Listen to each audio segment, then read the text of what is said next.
দুটি মায়ের দুটি ছেলে, একজন প্রবাসী, অন্যজন সে গ্রামের নেতা বড়ই সাহসী। প্রতি মাসে প্রবাসী ছেলে পাঠায় তো বেতন, সেই টাকায় নেতা বাবুর পকেটে ছিল গরম। নিজের নামে কিনলো জমি, করলো দালান ঘর, দিন বদলে মা ভাইকে করে দিল পর। প্রবাসী ছেলে মাকে দিল ছোট্ট টিনের ঘর, সেই ঘরেতে মা জননী থাকবে জনম ভর।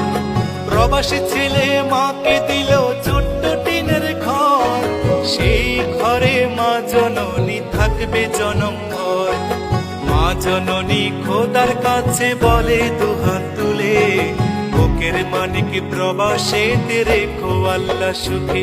একজন প্রবাসী বড় মিথ্যেবাদী।